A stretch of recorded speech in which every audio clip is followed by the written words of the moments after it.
poète.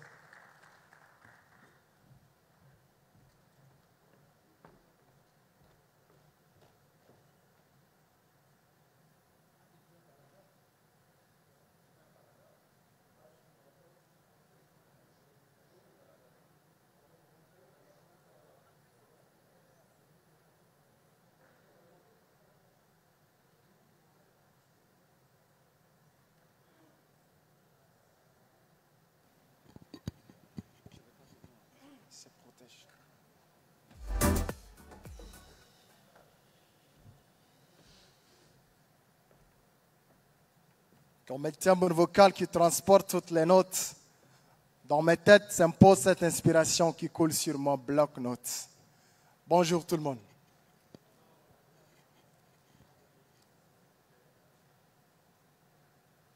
Pourquoi le soleil brille tous les jours? Et pourquoi la nuit, les astres nous éclairent toujours? Pourquoi la pleine lune est si unique et magnifique? Vous me répondrez certainement que le divin a rempli l'univers de mystères. Est-ce qu'on peut mettre une torche allumée sur son oreiller? Sûrement pas.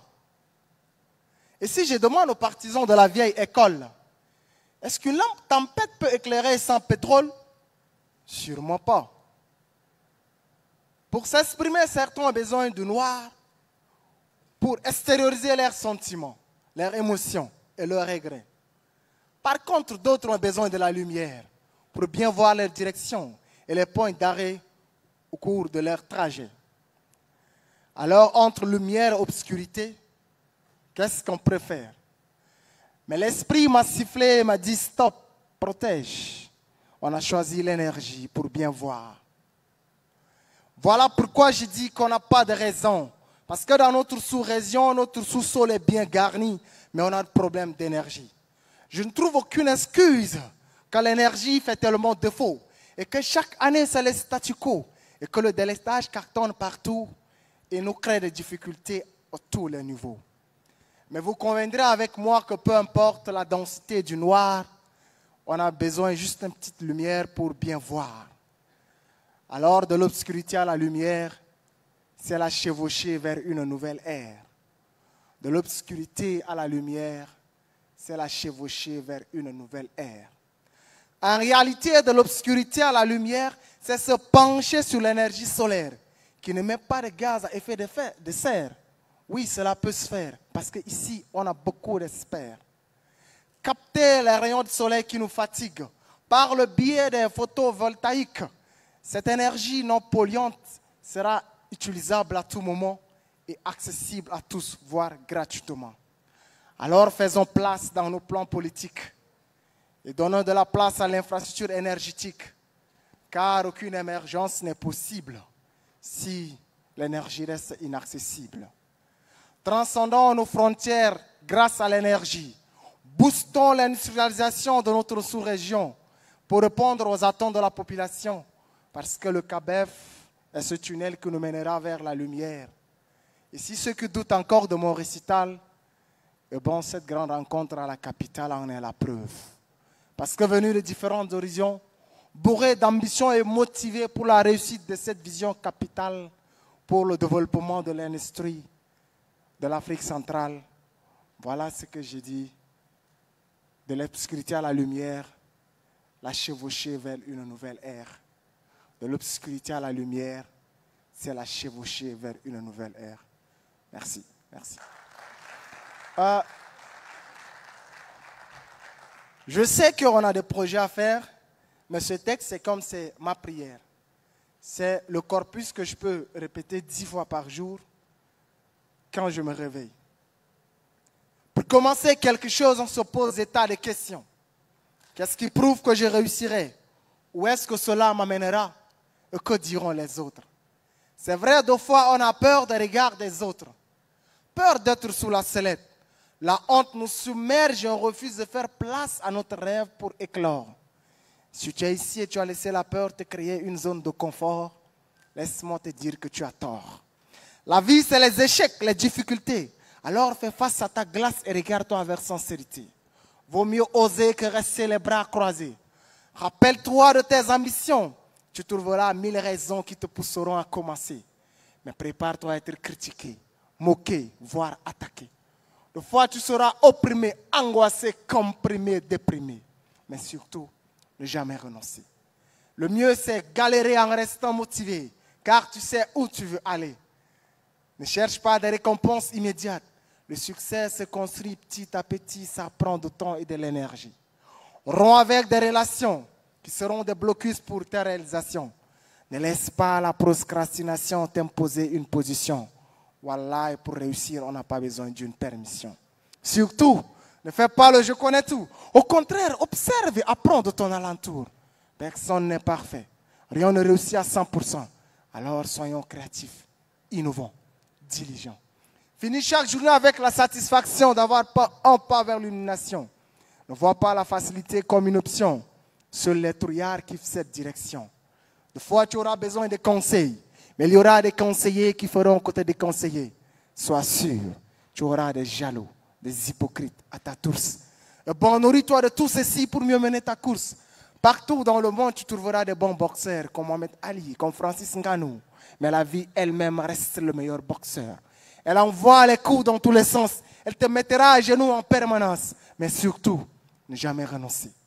Le mieux, c'est savoir encaisser, se relever, avancer, progresser. La déception, l'humiliation, la trahison, le sueur, les larmes, le sang, tout ceci sera fréquent. C'est un texte vers ta réussite. Alors ne blâme pas l'autrui si quelque part tu chutes. Fais de tes échecs du présent un tremplin vers ton futur. Car un cœur voyant prend tout ce qu'il y a à prendre.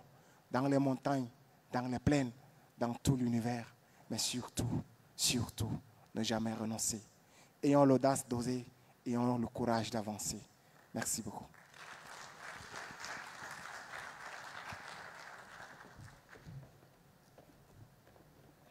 S'il vous plaît, encore une salle d'applaudissements à M. Protège pour ce sublime poème African Energy. Je retiens quelque chose de très important, de l'obscurité à la lumière, effectivement, à travers CABEF et surtout à travers l'ambitieux projet CAPS. Nous espérons que toute l'Afrique centrale sera en pleine lumière. Mesdames et messieurs, je m'en vais vous peut-être un peu rappeler le programme de la journée. Comme je l'ai dit tantôt, nous aurons beaucoup de panels prévus. Certains dans cette grande salle, d'autres seront dans d'autres salles en aparté. Nous aurons en premier lieu ici, dans la salle plénière, un panel sur les études de faisabilité technique et économique des infrastructures énergétiques, études des cas du projet CAPS. Il y aura également ici, dans la salle plénière, après ce panel, un autre panel sur les PPP comme modèle de financement et d'exploitation des projets d'infrastructures énergétiques transfrontaliers, études de cas, toujours le projet CAPS. Nous aurons, après une pause café et après cette pause, dans les salles en discussion, nous aurons comme thématique mise en place d'un paroi régional de prestataires des services pétroliers, gaziers et énergétiques. Ça sera aussi dans les salles en discussion. Il y aura un autre panel sur le rôle du gaz naturel dans la croissance économique et l'industrialisation de la sous-région Afrique centrale. Il y aura en salle discussion sur la thématique mettre en place un pôle sous-régional de ressources humaines dans le domaine de l'énergie. Ça sera en discussion dans d'autres salles. Il y aura aussi des séances de networking effectivement avec les femmes et des experts qui sont venus spécialement pour ce CABEF 2023. Nous aurons en début d'après-midi, après la pause déjeuner, un grand panel ici dans la salle plénière sur la problématique du transport, de stockage et de distribution des produits pétroliers et du gaz naturel dans la sous-région Afrique centrale. Nous aurons également un panel ministériel sur la thématique transformer l'Afrique centrale en une plaque tournante régionale du commerce de l'énergie d'ici 2030. C'est un projet très ambitieux et nous aurons une séance de restitution ici même dans la salle plénière et une session de networking qui mettra fin à nos discussions, à nos panels. Et pour égayer tout et la cerise sur le gâteau, une grande soirée des galas sera donnée du côté de la piscine du Radisson Blu Hotel. Voilà le tout pour le programme de notre journée, des séances ici en salle plénière et des discussions dans la salle prévue à cet effet-là, où nous allons vous indiquer pour ceux qui seront intéressés par les thématiques, parce que ça se passera en simultané. Sans plus tarder, mesdames et messieurs, je vais inviter ici M. Gundel Moster, qui est le directeur général de Parlim Énergie, qui viendra ici nous faire la présentation de sa société. Sous vos ovations, s'il vous plaît. Monsieur Gundel Moster.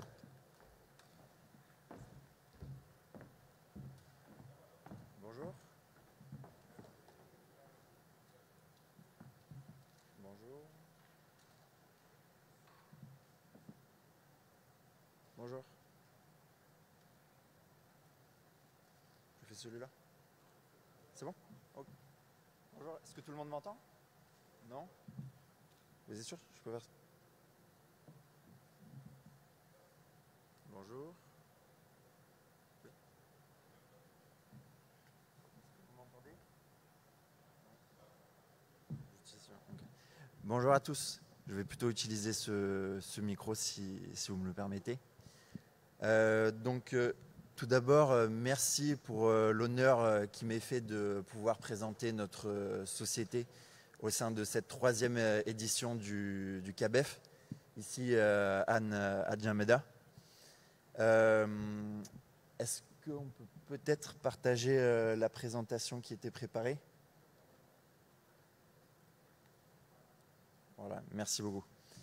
Donc cette présentation, je vais la faire déjà pour rappeler ce que fait Parlim, et notamment en Afrique centrale, et également donc, pour introduire sur le panel qui va suivre, avec pour thème donc, les études de faisabilité et économique. D'accord, merci. Sur le thème des études de faisabilité technique et économique dans les infrastructures énergétiques transfrontalières. Donc tout d'abord, en quelques mots, le groupe Parlim, c'est un groupe qui fait environ 170 millions d'euros de chiffre d'affaires, qui est présent dans plus de 50 pays, comporte environ 1200 employés actuellement et qui exerce dans le travail du nucléaire, de l'oil and gas, des énergies renouvelables, de la chimie, de la pétrochimie et encore d'autres industries. Chez Parlim, nous avons des objectifs dans la transition énergétique qui sont très forts. Et vous allez voir, nous soutenons quand même le CAPS. Donc nous allons expliquer pourquoi tout à l'heure, pourquoi le CAPS s'inscrit également dans la transition énergétique en Afrique centrale.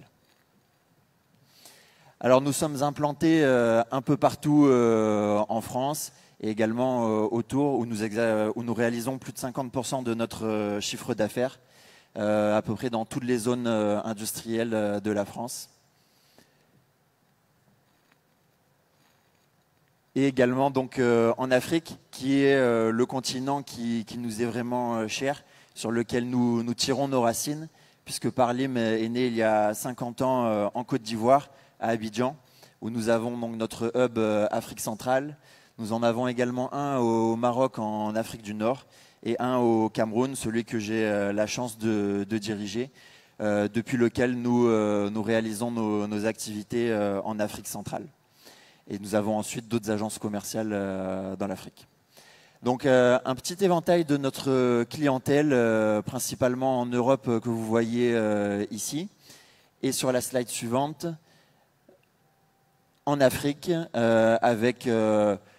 quasiment tous les clients principaux du secteur aval dans la logistique des produits pétroliers. Donc, si vous voyez votre logo sur la slide précédente, nous vous en remercions. Et si on ne vous voit pas encore, on espère que ça sera le cas prochainement. Donc, merci d'avance. Alors, qu'est-ce que nous faisons? Donc, nous sommes ce qu'on appelle un EPC contractor, c'est-à-dire que nous intervenons depuis l'ingénierie, la conception des projets. Nous réalisons ensuite tout ce qui est approvisionnement et nous fabriquons nous-mêmes certains matériels. Nous avons 2 usines en France pour la fabrication de robinetterie et de matériel de défense contre l'incendie. Et nous avons même récemment acquis une usine en Chine qui nous permet de maîtriser tout le processus de fabrication et ainsi s'assurer du respect des normes qualité. Ensuite, une fois que nous avons... un petit peu en arrière, s'il vous plaît. Ouais. Une fois que nous avons donc approvisionné tout le matériel du projet, nous pouvons donc venir l'installer sur place et réaliser la construction de vos projets. Nous pouvons également vous assister pour superviser les travaux qui seraient confiés à quelqu'un d'autre et ensuite venir réaliser des inspections ou de la maintenance de vos installations dans le but de les pérenniser. Alors maintenant, donc, sur le CAPS. En introduction, j'ai coutume de rapidement présenter donc, les économies de la région. Ce qu'on peut voir rapidement sur le graphique de droite, une fois le Nigeria et la République démocratique du Congo retirés, puisqu'ils ils sont, comment dire, hors catégorie par rapport aux autres États de l'Afrique centrale, donc ça viendrait, le graphique ne serait plus vraiment représentatif. Donc le Cameroun arrive donc en 3e dans cette région en termes de PIB. Et le Tchad et la République centrafricaine, ou le Tchad où nous sommes ici, sont, on va dire, les petites économies de la région et qui souffrent notamment du manque d'accès à l'énergie, à la côte également, pour se développer. Du côté de la démographie, même chose, on retire le Nigeria et la République démocratique du Congo pour plus de lisibilité sur le graphique. Le Cameroun est donc également en 3e position, suivi cette fois donc du Tchad. Ce qu'on peut voir, c'est que les démographies de ces pays ne cessent d'évoluer. La population croît et elle croît vite. Entre 1990 et 2020, au Tchad, on peut voir que la population a été multipliée par 2,8. Et selon le scénario médian des Nations Unies, elle prévoit d'augmenter encore de 2 fois entre 2020 et 2050. Ces populations vont donc avoir besoin d'énergie, vous comprenez bien. Et 3e point que je voulais également mettre en évidence, puisqu'on a parlé beaucoup hier du manque d'accès à l'électricité des populations en Afrique centrale. Donc le voilà représenté selon les données de la Banque mondiale.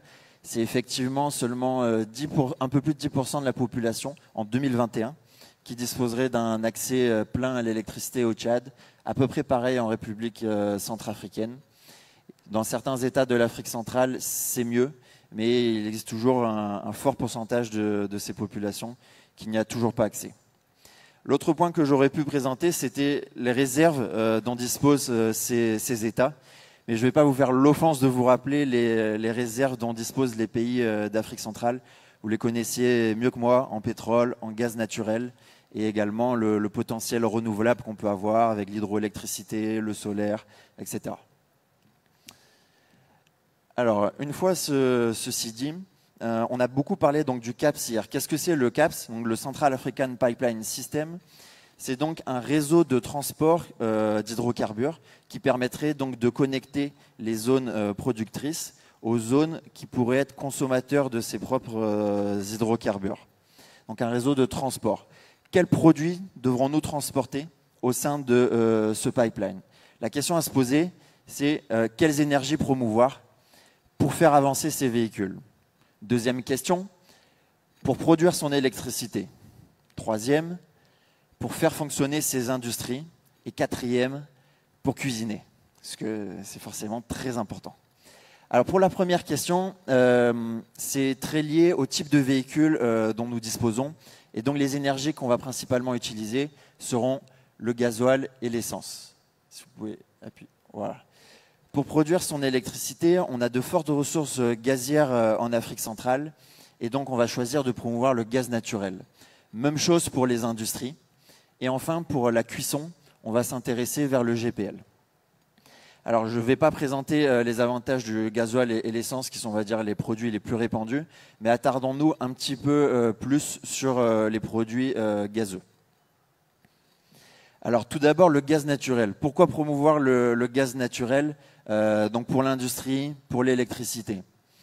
Le gaz naturel offre un bilan environnemental très favorable dans la production d'électricité, notamment au niveau de l'environnement, où les émissions de dioxyde de carbone sont 2 fois moins élevées que celles des centrales à charbon les plus performantes dans le monde. Sur le potentiel énergétique, on obtient des rendements qui sont supérieurs à 55% aux autres types de centrales. Et du côté du GPL, donc on appelle aussi beaucoup le gaz domestique en Afrique centrale. Donc il est principalement utilisé pour la cuisson et il vient en alternative au bois de chauffe. Le bois de chauffe qui parfois est indisponible dans certaines régions, dans les régions désertiques ou qui ont subi la déforestation. Et surtout, on ne le sait pas toujours, mais qui est très nocif pour la santé. Et pour l'environnement, puisqu'il produit également du carbone noir, dont l'impact est vraiment beaucoup plus élevé que l'impact du dioxyde de carbone finalement pour le réchauffement climatique. Donc le GPL est ce qu'on peut appeler un produit qui est efficace puisqu'il a une très bonne capacité énergétique en comparaison aux autres combustibles. Il est mobile puisqu'on peut le conditionner dans des citernes, dans des bouteilles, et donc on peut le diffuser assez largement sur le territoire, à condition que la logistique suive. Et enfin, donc, on peut même le considérer propre, puisqu'il n'émet pas de carbone noir lors de son utilisation.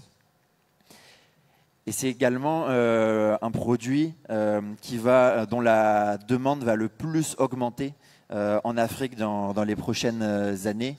On estime entre 2020 et 2035 environ 8,9 millions de mégatonnes supplémentaires qui seraient nécessaires en Afrique et principalement drivés par l'Afrique de l'Ouest et l'Afrique centrale. Alors une fois que nous avons sélectionné donc, ces 3 types de produits, cela nous donnerait donc 3 conduites différentes qui composeraient ce système de pipeline centrafricain. À gauche sur la carte, vous pouvez voir donc les routes préliminaires qui seraient envisagées et qui permettrait donc de connecter les zones productrices aux zones consommatrices. Donc vous avez une première route qui est représentée en rouge, qui relierait la Guinée équatoriale principalement insulaire, au Cameroun, au Tchad et à la République centrafricaine. La deuxième route, en bleu, viendrait elle connecter le Congo en passant par le Gabon, la Guinée équatoriale cette fois continentale, et viendrait se connecter à la première route qui serait déjà existante pour former un véritable système de transport de produits hydrocarbures tel qu'on peut le voir dans d'autres régions du monde, en Europe, aux États-Unis ou même ce qui commence à se développer également dans d'autres régions d'Afrique. Alors la question maintenant c'est comment on développe ce système de pipeline centrafricain? Quelles sont les grandes étapes pour mener ce genre de projet qui est véritablement, qui serait l'un des plus gros projets dans le secteur énergétique, si ce n'est le plus grand projet en Afrique centrale. Donc, on a représenté sur la slide les différentes étapes qui composent ce type de projet. C'est à peu près les mêmes choses qu'on retrouve dans tous les grands projets structurants dans le domaine des énergies.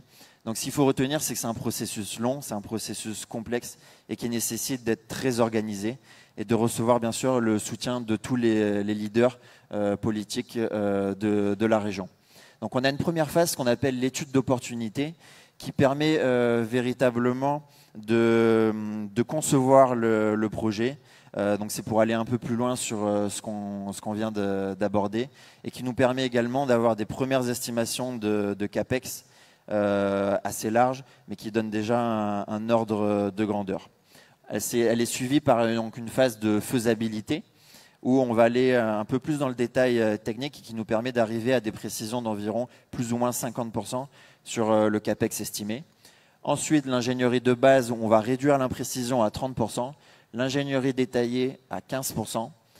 Et ensuite, donc, on peut lancer la phase, on va dire, EPC véritablement, avec toute la fabrication du matériel requis, donc les tubes, tout le matériel des stations, l'instrumentation, etc.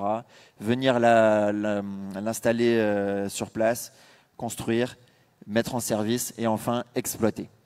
Donc chaque fin de phase est marquée par un jalon qui est très important, et notamment donc, le jalon de la FID, qui parle beaucoup, donc la Final Investment Decision, qui permettra de lancer véritablement le projet après la phase d'étude.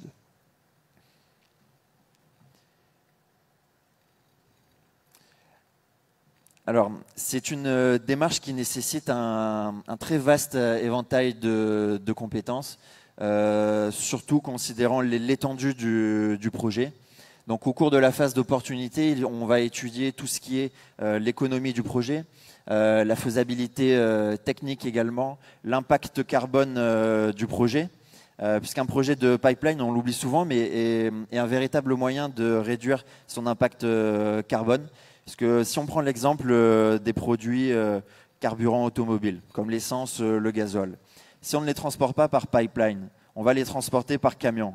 Chaque camion qui va donc rouler, émettre du dioxyde de carbone, dégrader vos routes, pour lesquelles vous investissez pourtant si massivement, alors qu'un pipeline, lui, une fois qu'il est construit, on utiliserait des pompes électriques principalement pour faire circuler ce produit. Au stade de la faisabilité, donc on va donc étudier véritablement l'itinéraire, cette fois de manière plus précise des pipelines. On va définir les schémas de circulation des fluides et les premiers calculs process pour dimensionner notamment le diamètre de la canalisation. L'exercice qui va être fait, c'est ce qu'on appelle une étude de perte de charge, où on va comparer le diamètre de la canalisation par rapport à la fréquence de stations de boosting ou de compression pour le gaz naturel qu'on pourrait avoir à installer. On va bien sûr devoir traiter tous les aspects administratifs et domaniaux sur l'itinéraire du pipeline. Dans le cas d'espèce, nous avons forcément un avantage. Ce n'est pas les DG de Totco et Codco qui me contrediront, puisque nous avons déjà un pipeline environ long de 1000 km qui chemine à travers le Cameroun et dont on pourrait reprendre l'itinéraire potentiellement et ainsi limiter les impacts sur le déplacement des populations, les impacts environnementaux, etc. Va s'en suivre donc les phases d'ingénierie de base, d'ingénierie détaillée, etc. Avec toutes les disciplines d'ingénierie qui devront être traitées, la corrosion, le contrôle des fuites, comment nous allons donc contrôler également les débits de ce pipeline. Au stade de l'ingénierie détaillée, nous allons donc devoir concevoir les différentes stations qui composeront ce pipeline. Par exemple, si je ne dis pas de bêtises, sur le pipeline Tchad-Cameroun, nous avons 3 stations plus une de réduction de pression à Kribi. On pourrait se retrouver dans un cas de figure assez similaire dans le cadre de ce projet. Et ensuite, donc, les phases de construction et d'exploitation dont nous avons parlé juste avant. Alors, si on fait un zoom sur l'étude d'opportunité ou préfaisabilité qui serait à réaliser pour ce projet, on l'a estimé à environ 8 mois. Donc, décomposé comme suit.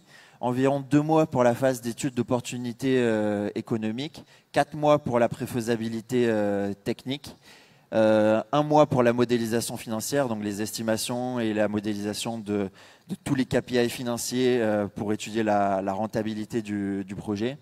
L'analyse juridique qui sera très importante puisqu'on sera dans un pays interétatique et donc il faudra concilier les réglementations des différents États parties prenantes de ce projet. Et enfin, donc, comme une sorte de conclusion, l'analyse de risque du projet qui doit aboutir sur un plan d'action pour développer le projet CAPS. Merci.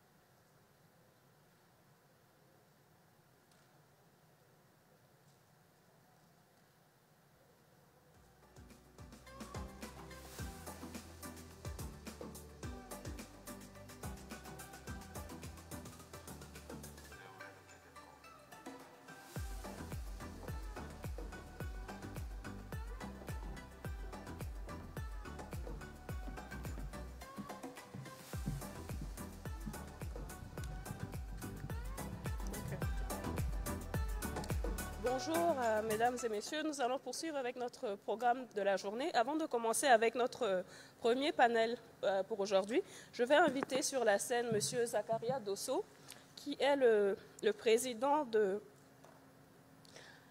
directeur général de AEI Corp, qui va venir nous parler un peu plus en profondeur du projet CAPS.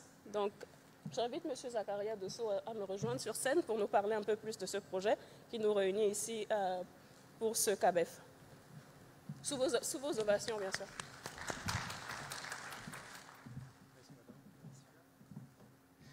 Bonjour tout le monde. Désolé encore la manière à laquelle les choses se passent.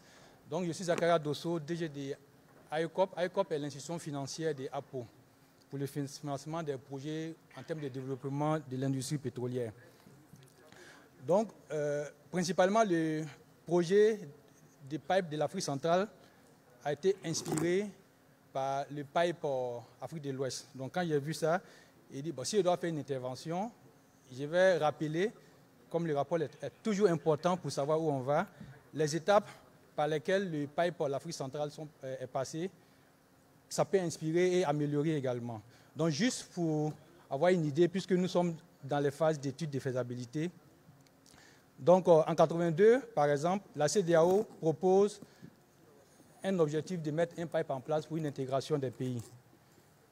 Et en 1995, donc, combien 8 ans, 13 ans pratiquement, les dirigeants des pays Bénin, Ghana, Nigeria, Togo, qui sont en réalité les pays où le pipe passe, signent un accord de développement du gazoduc. Et en 2000, les pays signent un accord intergouvernemental portant un régime fiscal et réglementaire harmonisé pour le développement de la construction et l'exploitation du pipe. Et en 2003, les chefs d'État signent un traité parce que ça va impliquer beaucoup de trucs réglementaires sur les lois, puisque c'est un traité assigné par les États, un traité sur le projet de gazoduc. Et en mai 2003, ils vont créer la joint venture WAPCO, qui sera la société qui va exploiter le gazoduc. Également, ils créent aussi une autorité de régulation qui fait la régulation de l'activité. Mais soit en passant, l'étude de financement, le financement de l'étude de faisabilité a été fait par la Banque mondiale. Donc, j'évoque tous ces aspects qui peuvent nous inspirer pour le projet. Comme c'est un projet qui implique les États, même si l'idée vient du privé, je pense que le Premier ministre et les ministres hier aussi ont insisté beaucoup dessus. Il faut qu'on pense à faire signer un mémorandum déjà par les chefs d'État. Je pense que cela va donner plus de force au projet et plus d'assurance aux investisseurs privés. Parce que même hier, on a dit que le projet, c'est un projet commercial, un projet à but lucratif. Mais ceux qui viennent mettre leur argent dedans, il faut qu'ils voient qu'il y a le soutien des autorités politiques. Et ça donne beaucoup d'assurance. Par rapport aux questions qui étaient posées rapidement, par exemple, on demandait quels sont les avantages du projet et le moteur. Dans le secteur des hydrocarbures en Afrique, on identifie 3 grands défis majeurs: le financement, les marchés et la technologie. Ce projet viendra renforcer les solutions à trouver en termes de marché. Donc le marché africain qui est là dormant, ce projet viendra à réactiver ces marchés au lieu de tout le temps viser hors Afrique. Et cela est très important. Au-delà de ces marchés, ce projet aussi va venir contribuer à la croissance économique de nos pays, puisque ça va créer de l'emploi. Si on fait passer les gazoducs en termes de brut ou en termes de produits pétroliers, il va falloir penser également à avoir peut-être de la valeur ajoutée en termes de raffinage des produits et autres. Donc, en termes de gouvernance, comme on l'a dit, une autorité de régulation, une société d'exploitation qui est vue comme une société privée, qui va appeler les investisseurs privés. Pourquoi pas les sociétés nationales des pays membres pour être les grands acteurs de ce projet.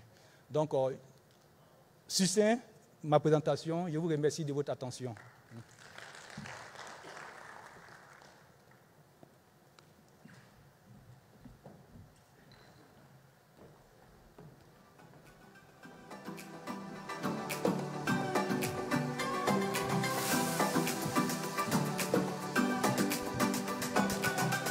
C'était donc Monsieur Zakaria Dosso qui nous parlait un peu plus du projet CAPS, qui, comme nous le savons tous, est l'un des objectifs principaux de ce CABEF, de voir les mécanismes qui pourront nous amener à la réalisation de ce projet. Sans plus tarder, nous allons passer à notre premier panel de la journée. Je vais donc inviter nos panélistes à me rejoindre sur scène pour que nous puissions commencer. C'est le panel numéro 3 qui est intitulé « Études de faisabilité technique et économique des infrastructures énergétiques, études du cas du projet CAPS ». Donc, je vais maintenant inviter nos panélistes à nous rejoindre. Premièrement, le modérateur, M. Guy Kouo. Je vais l'inviter à me rejoindre ici sur scène. Je vais aussi inviter M. Eric Ndossal, directeur général de la SHT Tchad. Bonjour. Je vais également inviter M. Edo Manuel Ndong, ingénieur pétrolier à GE Pétrole de la Guinée équatoriale. Je vais aussi appeler M. Gwendal Mostet. Okay. D'accord, Mostet, d'accord. Monsieur Gwendal Mostet, ainsi que Monsieur Jean-Michel Akossi, qui est project manager au sein de l'APO, et aussi Monsieur Ahmad Gadam Ogossi, conseiller aux hydrocarbures au ministère des hydrocarbures et de l'énergie au Tchad. Et pour finir, Monsieur Biniero Moualbey Lemanang, ingénieur en technologie de production industrielle. Donc, voici notre parterre d'experts pour ce premier panel de la journée. Je vais maintenant passer la parole au modérateur, M. Guy Kouo, pour prendre le relais. Merci. Merci, madame.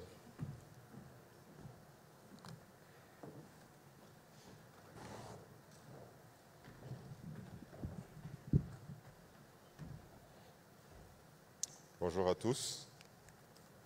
Bienvenue dans cette salle de l'auditorium de l'hôtel Radisson Blu qui nous accueille pour la suite des travaux qui ont démarré hier dans le cadre du CABEF 2023. Alors, je suis M. Kouo de la Société camerounaise des dépôts pétroliers et j'ai l'intime honneur d'être le modérateur de ce premier panel de la journée qui va porter sur les études de faisabilité technique et économique des infrastructures énergétiques. Pour le cas, nous allons parler du CAPS. Pour cette intervention, nous avons un panel d'experts de différents horizons et de différentes origines. Je vais essayer, avec leur concours, d'apporter quelques éléments d'éclaircissement sur tout ce qui concerne le CAPS. Alors, si on me demandait à moi personnellement c'est quoi le CAPS, je dirais que c'est un projet de mise en commun des moyens et une volonté de satisfaire à un besoin en énergie. En effet, dans les 11 pays de la CEAC qui sont impliqués dans ce projet, il y a un besoin criard et un souci de compenser sur le plan économique, structurel, même politique, les besoins d'environ 130 millions de populations de cet espace en énergie. Hier encore, monsieur le secrétaire général de l'APO nous annonçait la mise en place d'une banque africaine pour l'énergie, qui est une autre manifestation de cette mise en commun, de cette volonté de rassembler des efforts afin de satisfaire à ce besoin, notamment l'accompagnement du projet CAPS. Tout ceci n'est possible en réalité qu'après un certain nombre d'analyses et d'études qui sont menées sur le terrain afin d'aboutir à un résultat qui concourt à l'atteinte de l'objectif qui est celui de compenser ce déficit énergétique qui existe. Au regard du fort potentiel dont disposent les pays de la CEAC et pour lesquels il serait quelque peu aberrant d'être tout le temps en train de dépendre des énergies venant de l'extérieur, sachant que c'est une des valeurs ou alors une des ressources les plus abondantes dans la zone. Alors, nos panélistes et moi allons tout simplement essayer d'évaluer les actions sur le terrain relatives à ces études de faisabilité, la complexité qu'elles comportent dans leur mise en œuvre, étant entendu que là, on parle de mettre en synergie les forces de 11 États différents, avec chacun ses particularités au niveau des lois et réglementations. Il s'agit de voir quels sont les projets similaires qui existent déjà dans la sous-région ou sur le continent, afin de pouvoir capitaliser ces expériences. Et au sortir de là, nous devrons dégager un certain nombre de recommandations qui nous permettraient de mettre le CAPS dans des conditions de viabilité plus certaines, afin que ce soit un projet porteur tel qu'il est pensé au départ. Je tiens à remercier l'organisation du CABEF qui a pensé à ma personne pour l'animation de cet atelier de ce matin. Et donc, sans plus tarder, je vais me retourner vers nos panélistes avec ma première préoccupation qui est la suivante, messieurs les panélistes. Alors, il était question de comprendre et de voir déjà par rapport aux projets qui existent dans la région, quels sont les projets qui pourraient être similaires dans le sens du CAPS par rapport à cette couverture énergétique qui est notre principale motivation. Je pense en premier lieu au pipeline Tchad-Cameroun, qui existe déjà et qui est opérationnel, projet qui porte sur 2 pays essentiellement, mais dans la mesure où nous allons dans la première phase du CAPS sur 6 pays, tel que M. Gwendal nous l'a présenté tout à l'heure, comment est-ce que vous envisagez porter ces études-là avec la diversité sociologique, économique et même géographique qui existe entre les différents pays? Parce qu'on ne parle plus d'un projet entre 2 nations qui peuvent s'entendre particulièrement, mais on parle d'un projet qui comporte beaucoup plus de nations avec toute la complexité que cela comporte.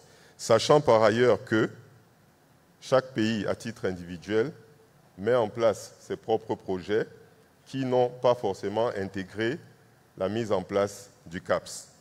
Je vais commencer par monsieur le conseiller au ministère des Hydrocarbures et de l'Énergie en vous posant cette question. Merci, monsieur le conseiller. Merci, monsieur le modérateur, de m'avoir passé la parole. Cette question concernant le CAPS est une question pertinente. Pourquoi? Parce que c'est une étude de faisabilité qu'il faut faire et aboutir à un résultat qui va satisfaire tous les pays membres de la CAC et au-delà. D'abord, pour faire l'étude de faisabilité, il faut un produit quelque part. Ces produits, ce sont les ressources énergétiques, que ce soit gaz, brut et autres. À la fin, ces produits, il faut les amener quelque part. Des preneurs. Ces preneurs ont besoin de ces produits avec un coût raisonnable. Donc, il faut une étude économique qui va dégager un bénéfice et en ce moment qu'on s'engage. Bien, il y a eu le cas de pipeline Kome-Kribi entre 2 pays, le Cameroun et le Tchad. Ça a été très fastidieux pour faire aboutir ce projet. Il a été négocié pendant presque 4 ans pour avoir un résultat, un accord des deux pays d'abord. Et de là, maintenant, il faut chercher les financements, ainsi de suite. Donc, c'est un travail qui est très rigoureux à faire, tenant compte des spécificités des populations des différents pays que ces pipelines doivent traverser. Il faut répondre à certains critères qui ne sont pas connus aujourd'hui du commun des intellectuels qui cherchent dans le domaine du pétrole. Mais des choses spécifiques qui sont dans les villages qu'il faut tenir compte. Donc, c'est un projet. Mais moi, je me demande, est-ce que les produits à transporter sont quantifiés, connus? Est-ce qu'il y a un preneur quelque part? Ou bien pour la consommation de la sous-région, c'est déjà, c'est pas besoin d'un projet aussi gigantesque.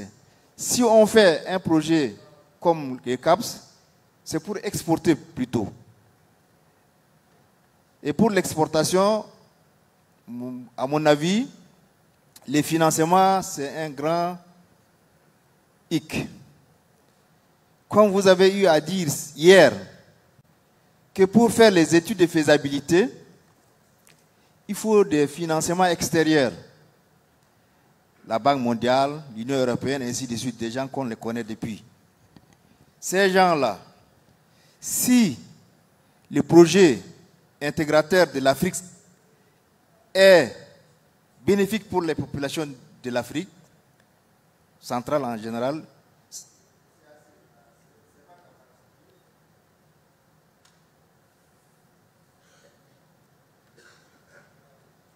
la régie, s'il vous plaît.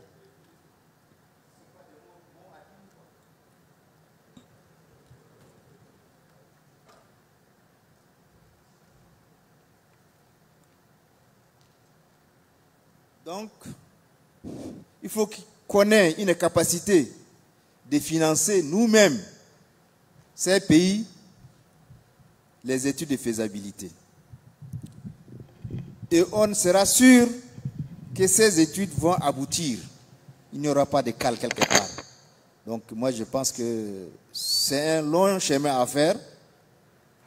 En comparant le projet Kribi-Doba, il y a beaucoup de choses à balayer avant d'atteindre le but. Merci. Merci, monsieur le conseiller. Alors, justement, je vais rebondir sur cet aspect qui est celui qui nous préoccupe le plus. La complexité qui tient compte de chaque État. De chaque État. Vous avez dit qu'on a pratiquement travaillé sur 4 années avant la réalisation des premiers pas pour le projet Tchad-Cameroun.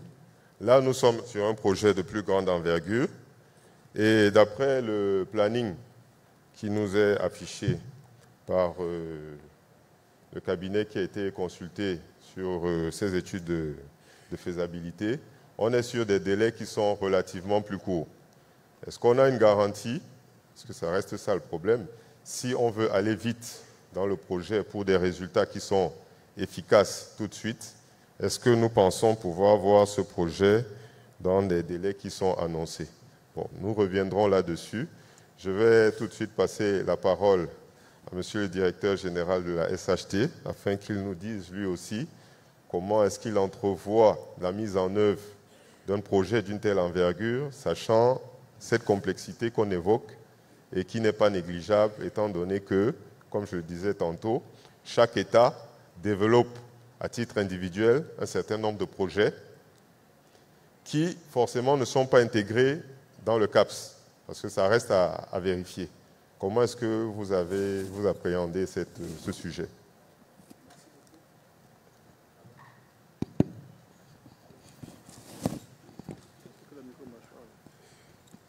Ok, merci beaucoup pour la parole, cher modérateur. Vous avez essayé de définir un peu le projet CAPS, mais je pense que la voie que vous avez prise est un peu trop business. Et ma conception à moi du CAPS, ce n'est pas seulement le volet business, mais c'est le volet bien-être. bien-être de nos populations. Vous avez parlé de la complexité d'intégrer plusieurs pays pour les conférer sur un même projet. Mais quand nous voyons d'un œil global, on a tous les mêmes problèmes. Et l'objectif du CAPS, ce n'est pas de transporter des produits raffinés d'un pays à un autre, mais ça se résume en 4 points que M. Gwendal avait défini tout à l'heure dans sa présentation, mais plus d'une façon technique. Moi, je voudrais aller terre à terre. L'objet de CAPS, c'est pour nous permettre d'atteindre ces 4 objectifs.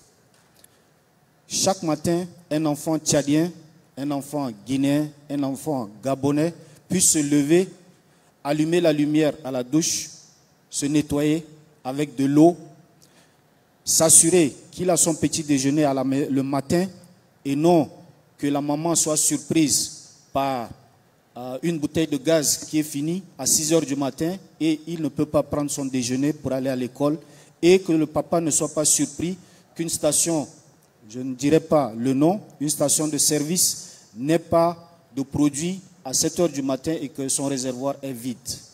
C'est comme ça que moi je vois le CAPS. Donc, c'est vraiment une vision de bien-être. Et comme il est dit, le comment n'a jamais été plus important que le pourquoi. Le pourquoi, c'est le bien-être de nos populations. Nous avons la chance que tous les pays qui sont engagés dans ce projet CAPS ont une expérience dans ce qui est transport des produits pétroliers, le cas Tchad-Cameroun, les raffineries. La plupart des pays qui s'engagent dans ce projet ont des raffineries. Ils ont des usines de stockage de produits raffinés. Ça veut dire qu'ils transfèrent les produits raffinés d'une raffinerie à des points de stockage, des tanks de stockage. Donc, ils ont déjà la maîtrise de cela. Ils ont la maîtrise du transport dans le pipeline. Ils ont la maîtrise du transport intercontinental avec le Tchad-Cameroun. Donc, je reste confiant que la faisabilité technique du projet CAPS ne doit pas être un problème.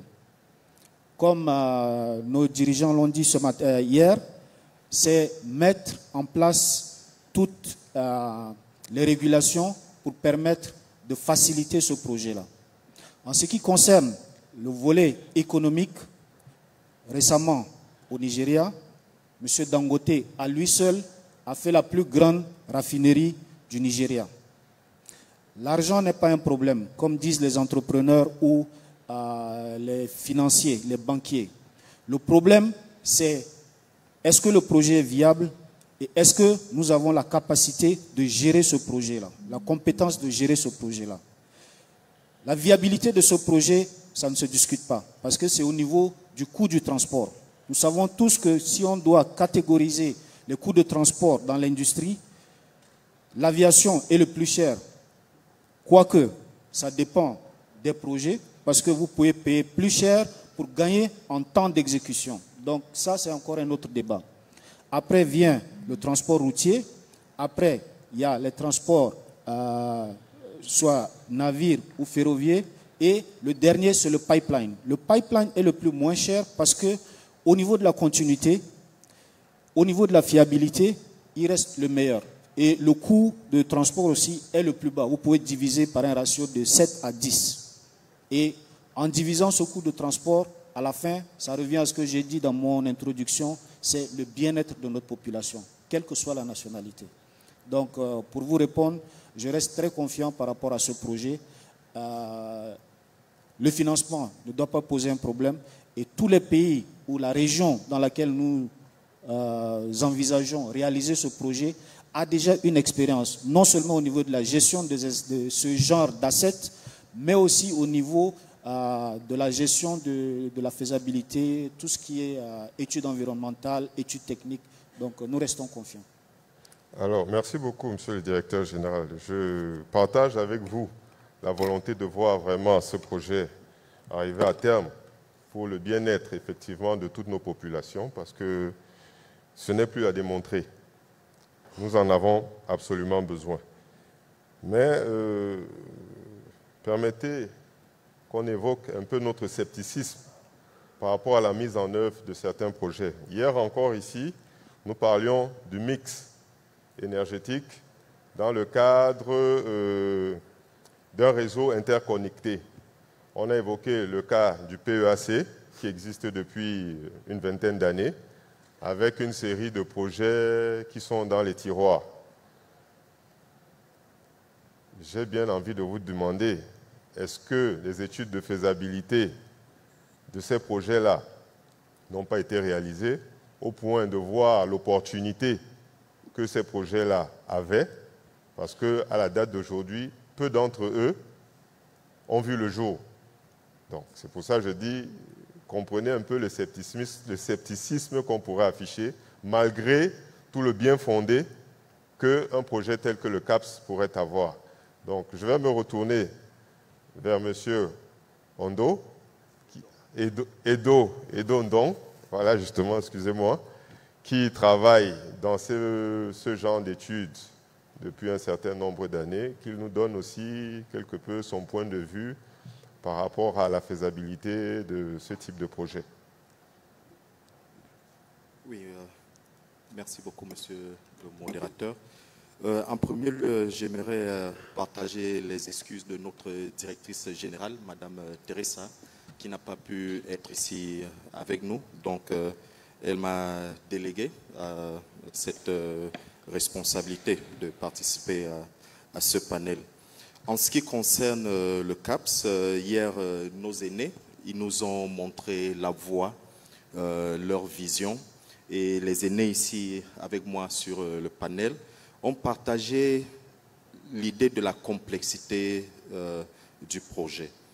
Et quand vous avez, monsieur le modérateur, vous avez fait une allusion à une question, que chaque État fait des projets qui ne sont pas associés au projet CAPS. Et comment est-ce qu'on peut régler cette situation? Je vais prendre l'exemple du pipeline Tchad-Cameroun. Comme en anglais, on le dit, ça c'est déjà un condition precedent. Le projet Tchad-Cameroun pipeline, c'est déjà un condition precedent dans notre région. Donc, nous avons déjà ces données d'études de faisabilité qu'on a eu à faire pour ce projet CAPS. Maintenant, je vais prendre l'exemple concret de G-Pétrole. Avec ma direction, je suis le directeur des opérations et projets. Nous avons similaires projets que nous sommes en train de vouloir faire avec des États voisins. Donc, beaucoup de projets transfrontaliers où, avec un pays voisin, nous allons produire du gaz en commun et transporter ce gaz à Malabo, à Punta Europa. Aussi, nous avons ce projet de LNG to Africa. Donc, en mentionnant ces projets-là, ce que je veux montrer ici, c'est que nous avons déjà des conditions precedent pour similaires projets. Et en plus, l'autre difficulté, c'est au niveau des services, pour que ce projet-là soit viable. Quand je parle des niveaux des services, je veux faire allusion à quelles sont les entreprises régionaux qui ont la capacité, la capacité de faire ce type de projet. Ça, pour réduire le coût du projet. Si on doit recruter une entreprise qui vient de l'Occident pour venir faire ce projet, nous aurons des coûts de mobilisation, démobilisation des équipements. Mais si nous essayons de renforcer la capacité de service des secteurs pétroliers dans notre sous-région, nous allons, diminuer les coûts de projet. Et je peux aussi donner un exemple de ce que nous faisons à G-Pétrole dans mon département. Dans mon département, nous essayons depuis plus de 3-4 ans de booster les services dans le secteur pétrolier en Guinée équatoriale. Donc je pense que ça c'est une vision et une stratégie pour nous de faire ce projet-là viable. Je pourrais m'arrêter ici. Alors, je l'ai dit tantôt, je pense que le projet CAPS, dans sa mise en œuvre de sa première phase, qui porte sur 6 pays déjà, a un horizon 2028 à peu près pour la première mise en œuvre. Si j'ai bien vu ce qui a été présenté tout à l'heure, renforcer les capacités locales pour ne pas avoir recours à des services extérieur, c'est très bien. Est-ce que vous ne pensez pas que ça risque de prendre aussi beaucoup de temps pour essayer de tenir les délais? Parce que moi, mon problème, c'est la mise en œuvre rapide. Allez-y, s'il vous plaît. Oui, merci. Je vais prendre l'exemple de GPetrol. C'est quelque chose que nous avons commencé à faire il y a des années. Donc, je crois qu'il y a des compagnies régionaux qui ont cette capacité à faire ce travail. Je parle avec l'expérience que j'ai avec GPetrol. Nous avons beaucoup de services, compagnies de services qui ont cette capacité au niveau régional. Oui. Ok, tant mieux alors. Alors, monsieur Jean-Michel Akossi, vous êtes le project manager chez APO.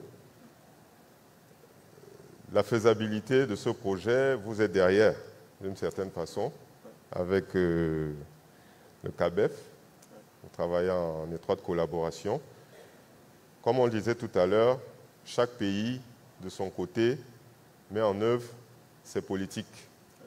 Est-ce que vous avez travaillé justement avec les différentes administrations afin déjà de collecter les projets qui existent dans chaque pays et voir comment ils pourraient s'arrimer sur notre projet CAPS, ou alors ce sera vraiment des choses qui seront faites en parallèle? Ok, merci pour la parole. Moi, je dirais que le projet CAPS, c'est une bonne initiative parce que non seulement donne une souveraineté aux États et en même temps ça caractère social. Donc, mais ce projet s'apparente au West Africa Gas Pipeline, c'est-à-dire au pipeline de l'Afrique de l'Ouest. Quand je fais les recherches à ce niveau, j'ai vu que de 2003 autour de 2010, où le projet a été initié, ils ont mis près de 10 ans pour pouvoir arriver à l'étude de faisabilité. Et cela a été fait grâce à la CEDEAO. Donc, il était obligé de se réunir au niveau de la CEDEAO. La CEDEAO a insufflé, et ce qui a fait que le pipeline aujourd'hui a quitté le Nigeria après l'estimation des réserves. Et ensuite, Bénin, Togo, et maintenant nous sommes au niveau de la Côte d'Ivoire. Le Maroc s'y intéresse, et là, il y a les accords qui sont d'être signés, et ça sera fait ainsi. Donc, normalement, il y a deux volets dans ce type de projet, parce qu'il y a un projet business. Moi, je vois un peu, dans ce sens-là, le Congo, qui a la plus grande réserve au niveau de l'Afrique centrale, qui va vouloir vendre son gaz. Et en même temps aussi bénéficier des infrastructures. Donc, si le Congo n'a pas de capacité de produire, par exemple, à avoir une raffinerie de pointe pour produire, peut-être que la raffinerie du Cameroun pourra assister, par exemple, pour le brut qu'ils vont produire. Si c'est le gaz, est-ce qu'ils ont la capacité de produire à partir des turbines à gaz? Sinon, ils vont vendre le gaz et de l'autre côté. Donc, c'est un peu ça. Donc, les grands pays majeurs, par exemple, c'est l'Angola, le Cameroun et le Congo, qui ont les plus grandes réserves. Mais là encore, il faut les réestimer pour voir est-ce qu'ils peuvent vraiment tenir dans le long terme. Maintenant, dans la durabilité, nous, dans la durabilité, comme nous on pense au niveau de l'APO, comme on utilise les fossil fuels comme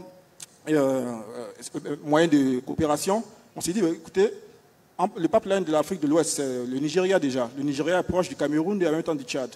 On peut aussi les joindre. Donc le Nigeria, avec ses volumes assez élevés, peut non seulement donner du gaz aussi dans le pipeline du CAPS, et ça permettra d'alimenter au cas où il y a on n'arrive pas à avoir assez de gaz pour la durabilité. Et en même temps, il y aura aussi le Trans-Sahara Gaz Pipeline qui va quitter depuis le Nigeria, le Niger et aller en Algérie.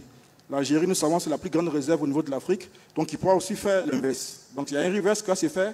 Tous les pays, en fait, on va au-delà même de ce que vous pensez au niveau du CAPS, nous on va au-delà, on va toute l'Afrique connectée avec le pipeline et créer un marché interne.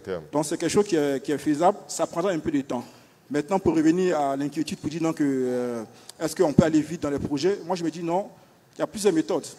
En lançant le projet du pipeline, si ça prend 5 ans, 6 ans pour faire l'étude de faisabilité, dans l'exécution, il y a le fast tracking, c'est la méthode en gestion de projet. On raccourcit les délais et puis maintenant on s'assure qu'on a la qualité et les coûts aussi ne montent pas. Et ensuite on fait le monitoring et on pourra réaliser ce projet-là tranquillement. Moi je crois que ça sera réalisé parce que au moins ça permettra vraiment à l'Afrique centrale d'avoir une dignité, je veux dire, en termes d'énergie, énergie. D'accord. C'est ce que je peux dire, ouais. D'accord, d'accord. Je vous remercie pour ces précisions parce qu'effectivement, on se rend bien compte que c'est une envergure beaucoup plus grande que celle qui tourne autour de la communauté économique des États de l'Afrique centrale. Pourrait s'étendre aussi bien jusqu'au Maghreb et puis en Afrique du Sud. C'est très important. Voilà. Ce qu'on a eu à faire comme démarche, parce que moi je suis le projet depuis le départ, on a eu déjà à faire de grandes rencontres avec plusieurs pays et tout ça, et on sait que la Guinée équatoriale est très impliquée et le Congo aussi est très impliqué. Donc au-delà de ça, c'est peut-être de voir des grands pays comme l'Angola aussi, qu'on va mettre ensemble. Au cours de nos réunions, nous sommes 18 pays, donc il y a 11 pays, bon, à part tous les pays de la CAC, mais je veux dire qu'on a moins 7 pays qui sont avec nous au niveau de l'Afrique centrale. Avec ces pays-là, déjà, on a vraiment poussé pour que les gars essaient de prendre ce projet-là au plus haut niveau, pour que ça puisse être vraiment avoir un accord. Si déjà il y a un accord qui se passe entre 4 pays, ce sera déjà bon. Un bon départ. Mais il faut déjà trouver le moteur, c'est-à-dire qui sera celui qui va insuffler. Parce que s'il n'y a pas de source, la réserve, on ne pourra pas. Donc ça veut dire qu'il faut forcément inclure le Congo, oui, ou l'Angola, ou encore le Cameroun, pour que ce projet-là soit vraiment viable, à condition qu'il y ait encore d'autres découvertes, comme on le sait en Afrique, qui se font du jour au jour. Voilà, pour l'instant. D'où toute la complexité du projet. Et vraiment, l'équipe qui travaille là-dessus est encouragée, parce que c'est loin d'être évident. Alors, je vais me tourner déjà vers monsieur, excusez-moi, monsieur Adoum? Ah, monsieur Bignero, voilà, effectivement, Moalbei, donc ingénieur technique, en technique de production industrielle. La mise en œuvre d'un pareil projet. Bonjour à tous et merci, monsieur le modérateur. Vous savez, les projets, les écrire, les proposer, c'est la phase la plus simple. En Afrique, on a eu toujours à porter des projets très intéressants. On a eu à vendre ces projets à travers des États, des grandes conférences. Et à la fin, on n'a pas pu arriver au bout. Donc je comprends votre scepticisme. Être sceptique, c'est normal, parce qu'il y a eu énormément d'exemples. Je veux commencer par donner l'exemple du projet NEPAD, qui a été lancé par le président Abdoulaye Wade, l'ex-président sénégalais. Mais c'était un projet intégrateur. C'était quelque chose de révolutionnaire. On allait faire des interconnexions, des autoroutes d'électricité, des autoroutes de fibre optique, des autoroutes de pipeline et connecter des sous-régions et des régions. Pourquoi on n'a pas pu vraiment exécuter le projet comme on le voulait? Le projet continue toujours parce que c'est très intéressant, mais très lentement. Le nerf de la guerre, c'est quoi? C'est l'argent. L'argent. Nos États, et particulièrement en Afrique centrale, dans la zone CEMAC, par quelle alchimie, mais on se retrouvait la plupart surendettés. Complètement un contraste. Des pays où les sous-sols regorgent des opportunités, des minéraux rares, on se retrouve dans des soucis énormes où, pour construire une raffinerie, on est incapable. Alors qu'on produit du pétrole, qu'on le vend. On est obligé d'aller chercher des moyens à l'extérieur. Souvent, quand on va chercher les moyens à l'extérieur, c'est la personne qui vous donne les moyens, qui vous pilote. Vous suivez sa vision. Quelle que soit la vision du projet, à un moment, ce n'est pas vous qui pilotez. Alors, si un projet de la zone CEMAC doit être financé à 70% par la communauté européenne, on ne pourra pas atteindre nos objectifs. On reste optimiste, oui, parce qu'il y a une banque que d'ici peu, ça va être lancé. Espérons que ça va être lancé et les objectifs seront clairs pour aider. Parce que ce n'est pas juste des projets d'ordre économique, mais c'est vraiment des projets de développement.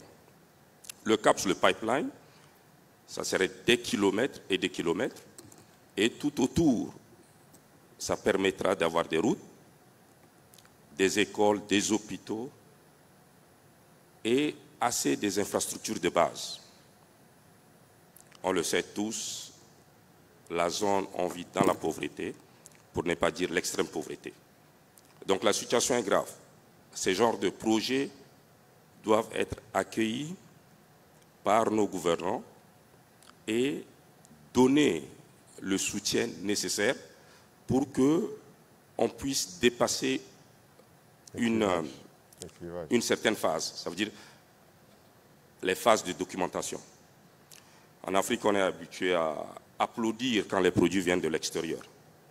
Et c'est pourquoi on est toujours en retard.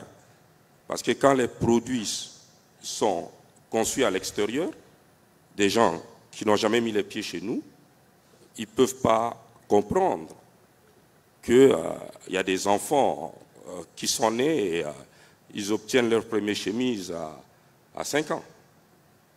Ils ne comprendront jamais.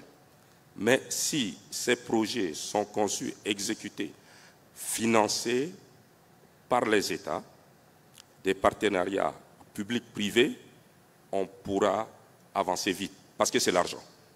La faisabilité, c'est l'argent. Les études, c'est l'argent. Si on a de l'argent, ça peut vite aller. L'exemple du Tchad, où les gens étaient hyper sceptiques déjà pour la production pétrolière, à la fin, on a produit plus tôt que prévu. Le pipeline a été fini plus tôt que prévu. Et le pipeline a été poussé à une technologie très performante, toujours à jour. Et le pipeline a permis de créer énormément d'emplois, que ce soit du côté direct, que ce soit du côté indirect. Et le pipeline a permis au Tchad et au Cameroun de changer. On a pu construire des écoles, des universités, on a pu financer des études pour que des jeunes talents puissent aller se spécialiser. Aujourd'hui, vous venez dans des universités du Tchad, vous allez être content de trouver plusieurs professeurs agrégés, des palmes d'or du CAMES, des inscriptions en thèse au CAMES, que ce soit maître de conférence et tout ça. À l'époque, les professeurs, c'est compté au bout des doigts. Mais aujourd'hui, on en a assez. On peut même plus savoir quel nombre. Donc tout ça, c'est grâce au pétrole. On pouvait aller plus que cela si on avait vraiment une bonne volonté politique. Parce que les privés, c'est des commerçants. Ils viennent pour se faire de l'argent. Donc, si le retour à l'investissement ne va pas être vraiment intéressant, rien ne va se passer. Et il faut aussi des régulations. Au Tchad, jusqu'à aujourd'hui, on n'a pas une vraie politique de local containment. Il n'y a pas. Pourquoi? Parce que les vraies politiques doivent être discutées à l'Assemblée nationale et rendre ça public pour permettre de développer les compétences locales, les entreprises locales, créer des champions. Et sans cette volonté politique, on ne pourra pas le faire. Donc, en Afrique centrale, zone CEMAC, tous les pays produisent du pétrole. C'est déjà un avantage. Combien ont de raffineries? Ça se compte au bout de doigts. Quand on doit faire les maintenances de raffineries, les problèmes qu'on a, c'est connu de tout le monde. C'est vraiment un parcours de combattants pour avoir de l'énergie en général. Okay. Mais on a des avantages. Les avantages, c'est qu'on a la CEAC, on a la CEMAC. À côté de ça, sur le plan juridique, on a l'OADA, qui est l'Organisation de l'harmonisation des droits des affaires. Donc, on a déjà des canevas qui pourront nous guider à avancer rapidement. Les compétences pour la gestion des projets, l'exécution des projets, l'expertise, on en a et à revendre dans la zone CEMAC. Merci. Okay. Merci beaucoup, M. Bidjenyo, pour toutes ces précisions. Alors moi, ça m'a interpellé tout de suite, parce que je vais poser la question sur le retour d'investissement au regard des études de pré-faisabilité qui sont en cours d'être menées par l'IM, et revenir sur le point qu'a porté M. le conseiller au sujet comment je vais dire ça, au sujet de l'exploitation de notre projet. Monsieur le conseiller nous a fait comprendre qu'il y avait un intérêt particulier à utiliser un tel projet, le CAPS, pour l'exportation de nos ressources énergétiques, pendant que Monsieur le directeur général de SHT aspire au bien-être des populations locales. Donc, moi, je perçois déjà, à un moment donné,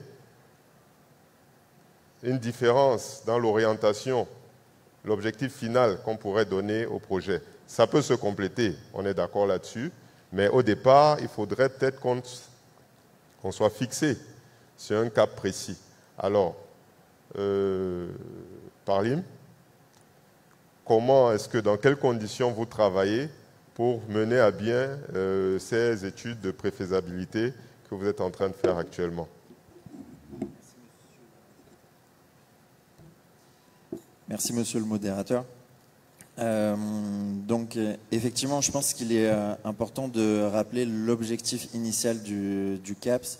Si je me rappelle bien les discussions qu'il y a eu l'année dernière à Douala lors de la deuxième édition, et les mots du ministre Gabriel Obiang-Lima, l'idée est vraiment de pouvoir valoriser les ressources qui sont produites dans cette région localement. C'est-à-dire, on peut très bien exporter les ressources que nous produisons et en tirer une marge sur le marché international. Et comme le secrétaire général de l'APO le disait hier, ensuite, c'est d'autres personnes basées sur d'autres continents qui vont multiplier cette valeur en développant leurs industries et leur économie grâce à ces ressources pétrolières et gazières. L'autre option, c'est de l'utiliser localement. Le gaz qui est produit, que ce soit en Guinée équatoriale, au Cameroun, au Congo, on peut l'utiliser localement pour produire de l'électricité, le gas to power, pour faire fonctionner nos industries, le gas to industry, et même pour en produire du GPL. On a de belles références, je pense, dans la région, avec Perenco notamment, qui à Kribi, justement, à partir du traitement du gaz naturel, fait fonctionner une centrale électrique à Kribi, qui fait également, qui produit plus de 30 000 tonnes de GPL par an, pour le marché, et qui maintenant va même alimenter une nouvelle industrie, donc une entreprise chinoise qui s'est implantée dans la région et qui va déclencher, créer énormément d'emplois pour la zone. Ça, je pense, vous avez parlé de retour sur investissement, c'est difficile à évaluer, mais cette fois, on ne fait pas juste une marge sur la vente du produit. On multiplie cet investissement énormément en développant notre économie grâce à ces produits. Un autre point sur lequel je voulais revenir, c'est vous-même qui l'avez énoncé, c'est est-ce que ce projet intègre, donc ce projet qui est interétatique, intègre les projets qui seraient menés à l'échelle de chaque État. Et la réponse que je pourrais donner, c'est bien sûr, il faudra le prendre en compte lors des études. Et c'est ça la force du CABEF, c'est de rassembler tous ces États autour de la table pour pouvoir avoir cette prise en compte. Mais ce que je tiens à rappeler, c'est que le CAPS, comme une autoroute, c'est finalement l'artère qui va connecter les États entre eux pour faire circuler cette richesse. Maintenant, libre à tous les États de venir y connecter leurs propres projets. Aux industriels, s'ils ont identifié une opportunité pour eux de venir se connecter également sur ce réseau pour utiliser du gaz ou un autre produit. Le CAP, ça va être vraiment créer les artères principales et ensuite, pour chaque personne pourra venir s'y rattacher. Est-ce que vous pensez possible qu'on ait, avec le terme artère que vous avez utilisé, que le CAPS soit en train de traverser un pays, mais que ce pays ne se raccorde pas au réseau pour les besoins de sortie ou de circulation de ces productions? C'est possible, mais honnêtement, je pense que si on a un réseau de gaz naturel qui traverse par exemple tout le Cameroun pour relier la Guinée équatoriale au Tchad, je pense que tout naturellement, de nombreux industriels vont également venir s'implanter le long de ce pipeline pour développer leurs industries. Entre guillemets, le plus gros sera déjà fait. Alors, ça ouvre la porte à la concurrence dans la productivité interétatique, ou vous ne le voyez pas comme ça? Alors, je ne vois pas forcément ça comme une concurrence, je vois ça comme un développement économique, mais peut-être que mes collègues pourront émettre leur avis également. Oui. Monsieur le conseiller. Merci. Moi, je parlerai plutôt l'exportation plutôt que le consommer interne. Exporter ne veut pas empêcher qu'on consomme à l'intérieur. Absolument. Actuellement, dans les pays de la CEMAC, il y a plus de 4 pays qui avaient des raffineries. Hier, on avait dit ça. Aujourd'hui, il y a une seule raffinerie au Tchad qui fonctionne. Le problème de consommation interne n'est pas lié à autre chose que la gestion de ces outils de production d'électricité. Mais s'il faut rassembler, connecter ces pays l'un à l'autre, il y a beaucoup de problèmes à résoudre bien avant ça. Absolument. Ces problèmes sont liés aux spécificités de chaque pays, comme je venais de dire tantôt. Et ça ne peut se faire que par la volonté politique des dirigeants de ces pays-là. Qu'ils acceptent que ces projets soient réalisés, que chacun sache qu'il n'est pas en train de tromper l'autre, et que chacun a sa part. En ce moment, le projet va aller comme dans des roulettes, sur des roulettes. Mais si il n'y a pas une volonté politique commune, il serait difficile de faire avancer ces projets. Alors, c'est bien, ça nous ramène toujours à cet aspect de complexité, étant entendu que la volonté politique a toute sa place pour arriver à quelque chose. Maintenant, c'est aux politiques d'encadrer les économistes afin qu'ils puissent mener à terme ce genre de projet. Monsieur le directeur général. Merci beaucoup, monsieur le modérateur. Au-delà de votre pessimisme, je reste toujours optimiste par rapport à ce projet. Parce que, à écouter tout le monde, on pense que le CAPS, on est en train d'inventer la roue. Ce n'est pas le cas. Le Tchad a vécu sur l'importation des produits pétroliers pendant plus de 20 ans à travers le Cameroun ou le Nigeria. Actuellement, le gaz, nous l'importons de la Guinée équatoriale ou du Cameroun pour l'amener au Tchad. Donc, les échanges de produits pétroliers, ça existe, ça a toujours existé. Les autorités, ils sont au courant des problèmes. Les législations sont là. Au niveau douanier, elles sont là. Tout ce que nous voulons faire avec le CAPS, c'est utiliser un moyen de transport plus économique pour faciliter ces échanges-là. Donc, nous ne changeons rien à la donne économique entre ces États-là.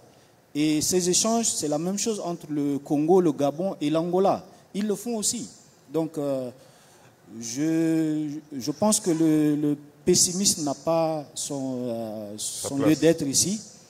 Au contraire, nous devons être optimistes et cela nous donnera encore plus de pouvoir pour pouvoir aller négocier tout ce qui est instrument financier. Donc ça, c'est ma position. Ok. Alors, je retiens effectivement que les échanges existent depuis très longtemps. Ce n'est pas nouveau. Le CAPS vient soutenir ou accélérer les méthodes d'échange interétatiques. Et effectivement, c'est une très bonne initiative. juste un dernier point. Oui. Le pipeline, comme je l'ai dit, nous avons déjà cette expérience. Le pipeline de tous les assets ou bien les actifs dans le domaine pétrolier est le moyen le plus rentable et qui se rembourse plus rapidement. Parce qu'il y a une fluidité, il n'y a pas d'interruption, le coût de fonctionnement est très faible et si nous négocions correctement les taux de transport ou de transfert, il n'y a aucun problème pour rembourser l'investissement de ce pipeline en une période très courte. Le point le plus important, c'est comment nous allons structurer ce projet-là et qui est-ce que nous allons mettre pour gérer cela. Parce que c'est ces deux points-là que les banques veulent une assurance pour pouvoir nous accompagner. L'argent n'est pas un problème. Loin de là.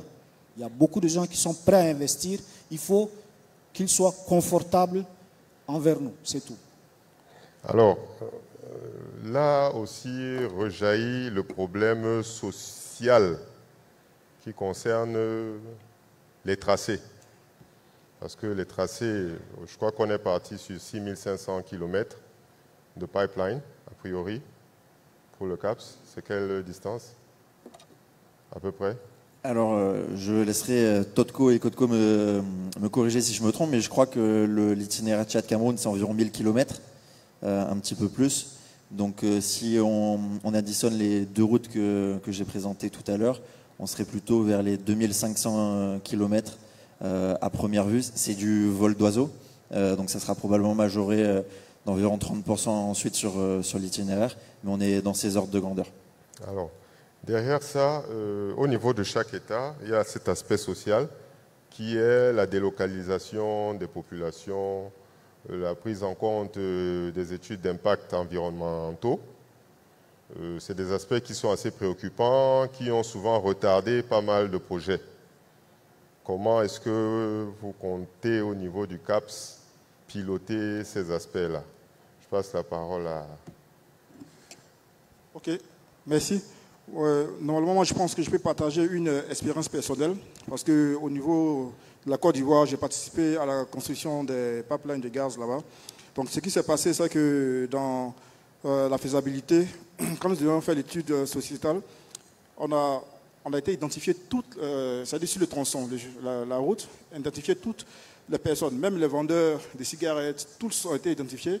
Les maisons qu'il fallait démolir, on a estimé avec des cabinets et on a mobilisé les fonds et tous ont été dédommagés.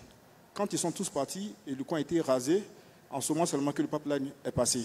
Et on a mis des balises. Parce que vous savez, les populations voulaient déplacer, après elles reviennent.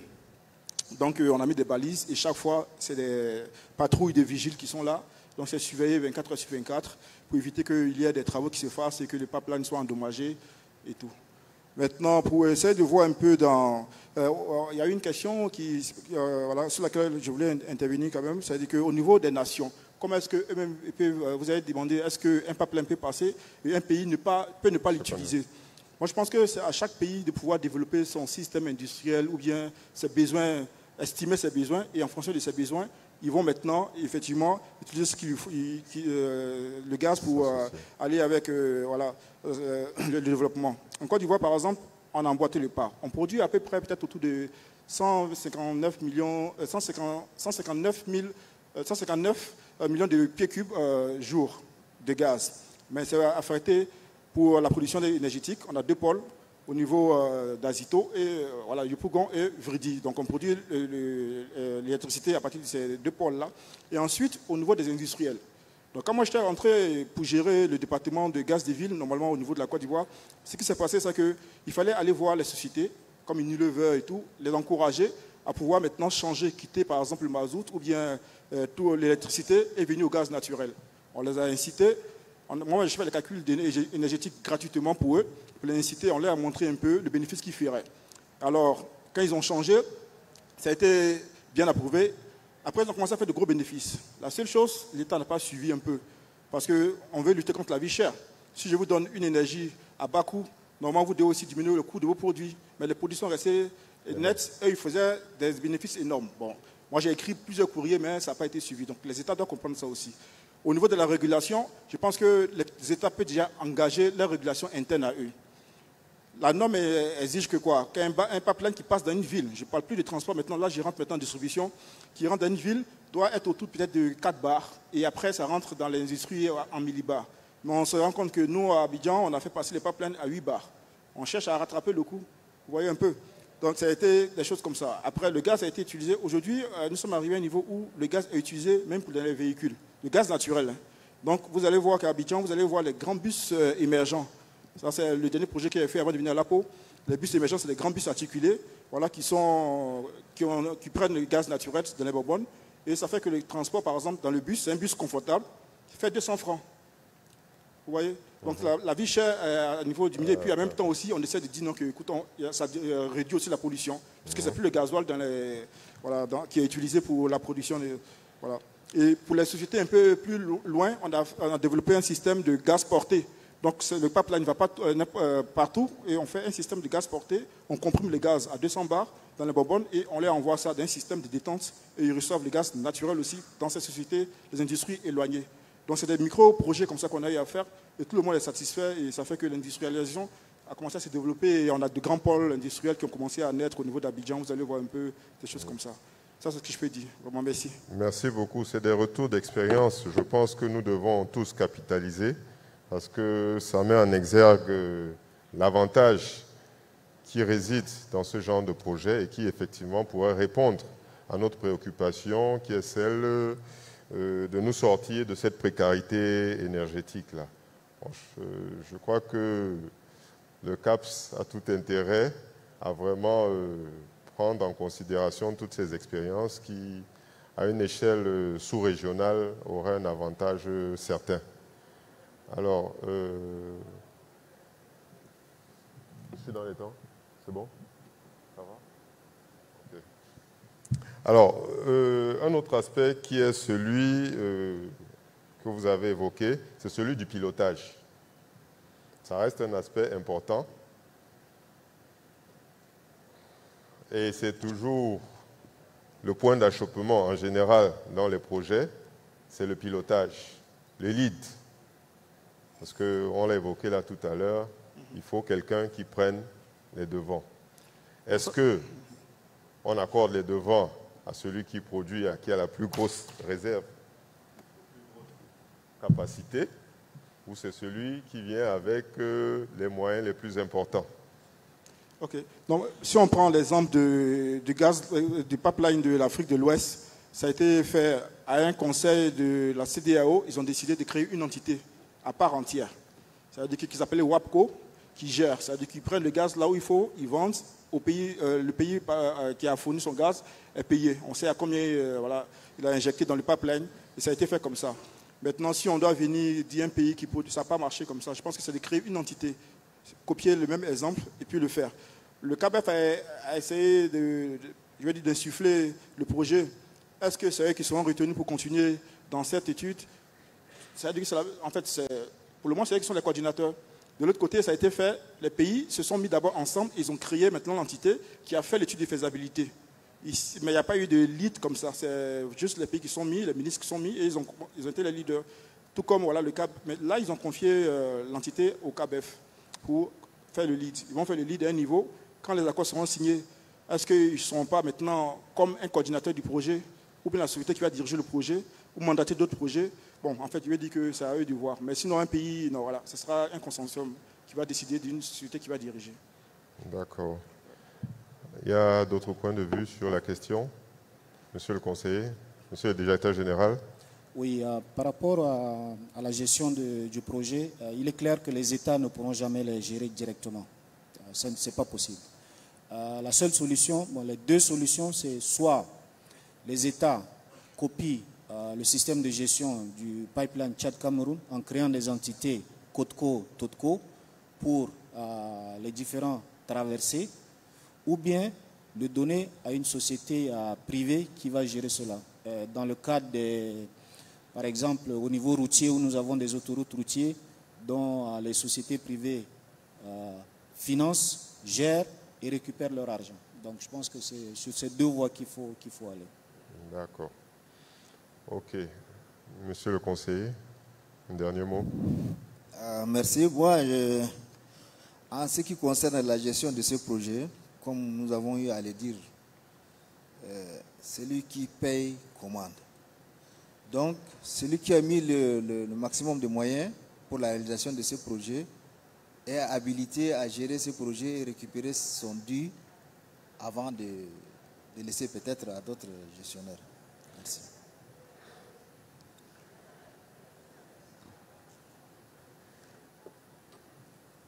Monsieur le conseiller, j'ai envie de dire que tout le monde ne partage pas votre point de vue.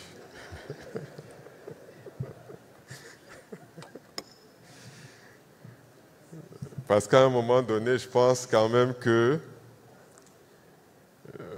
si on a un objectif commun, ce n'est plus tant que ça. La personne qui donne les ordres qui est importante, c'est le bien des populations qui doit être mis vraiment en avant. Mais vous avez raison, ça fait partie des choses sur lesquelles nous sommes certains qu'il y aura de très longues discussions qui risquent d'avoir un impact certain sur la faisabilité du projet. Vous voyez pourquoi j'ai beaucoup insisté au début quand je disais, en tant qu'Africains, nous avons encore quelques petits réglages à faire quand il s'agit de la communauté. Monsieur le directeur général, vous prenez le micro. Oui, sans vouloir m'accaparer du micro, je pense qu'il y a un message important et personnel que nous devons adresser soit au CABEF ou aux dirigeants du CAPS. Pour que ce projet marche, il faut que les États qui adhèrent à ce projet soient humbles.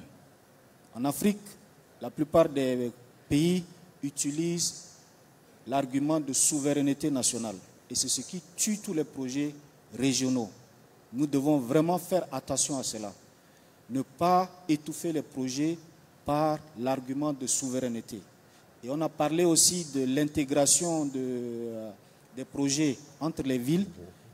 La technique, elle est claire. Et il y a des standards ISO qui ont été faits pour que lorsqu'on quitte d'un pays A à un pays B, l'interconnexion puisse se faire à cause des procédures ISO qui sont internationales. En Afrique, on essaie de nationaliser ces procédures-là. Et c'est ce qui tue ou ralentit l'interconnexion de cela. Donc, je tiens vraiment à passer ce message personnel au CABEF et j'espère qu'ils le relayeront à toutes les réunions régionales. Évitons l'ego en brandant l'argument de souveraineté, surtout dans le cadre d'une action régionale. Et la technique ou le standard, il est ISO. On ne doit pas nationaliser les procédures internationales. Sans cela, nous allons aller à la catastrophe. Merci beaucoup. Ok, je vous remercie, monsieur le directeur général. Nous sommes arrivés au terme de notre panel qui portait sur les études de faisabilité technique et économique des infrastructures énergétiques. Nous sortons de là avec des éclaircissements clairs sur ce que nous devons adopter comme attitude. Je note tout particulièrement qu'il faut éviter les égos, parce que c'est un problème majeur. Je note qu'il y a beaucoup de retours d'expérience près de la peau qui pourraient être mises à contribution pour ce projet. Et je note, pour finir, que ce projet est d'intérêt social, avant toute chose, et qu'il ne devrait souffrir d'aucune difficulté dans sa mise en œuvre, parce que c'est des choses qui ont déjà été faites, qu'il suffit juste d'implémenter avec une bonne volonté politique derrière. Je vous remercie, messieurs les panélistes. Je remercie l'assistance.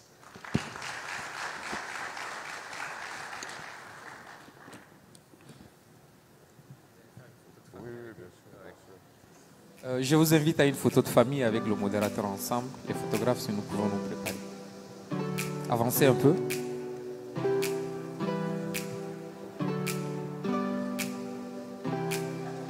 Merci à monsieur le modérateur ainsi que les éminentes personnalités qui ont animé ce panel. Le son, s'il vous plaît. Alors, normalement, c'est prévu une pause, mais nous allons continuer. Nous allons nous diviser en deux. Nous aurons un autre panel en aparté dans une autre salle. Ça sera sur la thématique mise en place dans pôle régional des prestataires de services pétroliers, gaziers et énergétiques. Alors, qui sera modéré par Madame Jessica Lenga Mewi Abegaz, qui va rejoindre les hôtesses ici afin de l'indiquer la salle. Elle est la directrice générale adjointe des Adax Petroleum qui nous vient du Cameroun. Comme panéliste, elle aura M. Constant Tsouza, président directeur général de OGP qui vient du Congo. Il y aura